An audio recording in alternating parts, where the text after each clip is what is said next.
কয়েক সপ্তাহ ধরেই সিরিয়ার সরকারি বাহিনী ও মার্কিন মদতপুষ্ট কুর্দি নেতৃত্বাধীন গোষ্ঠী সিরিয়ান ডেমোক্রেটিক ফোর্সেস এসডিএফ এর মধ্যে থেমে থেমে চলছে ভারী লড়াই।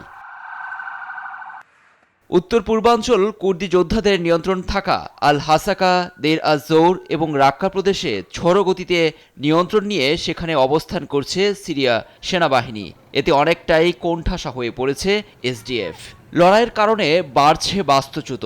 এ পরিস্থিতিতে নতুন করে 4 দিনের যুদ্ধবিরতি ঘোষণা করেছে সিরীয় সরকার, যা স্থানীয় সময় মঙ্গলবার রাত 8টা থেকে কার্যকর হওয়ার ঘোষণা দিয়েছে সেনাবাহিনী।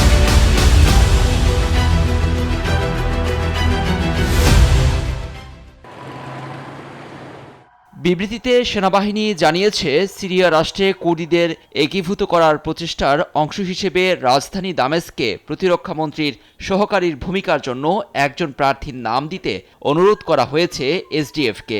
গোষ্ঠীটিও নিশ্চিত করেছে যে তারা যুদ্ধবিরতিতে সম্মত হয়েছে এবং সরকারের পক্ষ থেকে আক্রমণের শিকার না হওয়া পর্যন্ত সংঘাতে জড়াবে না।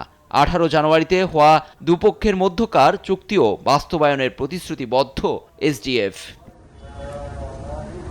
যুদ্ধবিরতি কার্যকরের পরও এসডিএফ এর অভিযোগ, সরকারের মিত্রবাহিনীগুলো দক্ষিণ হাসাকার কয়েকটি গ্রামে ভারী অস্ত্রশস্ত্র নিয়ে হামলা চালিয়েছে।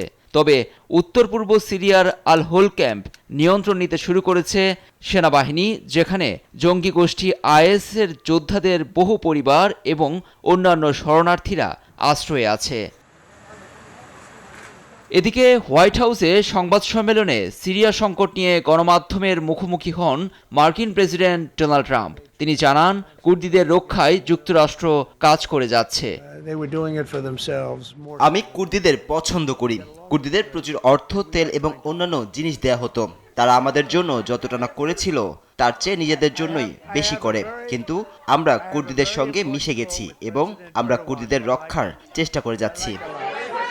লুৎফর কবির, নিউজ ডেস্ক, দেশ টিভি।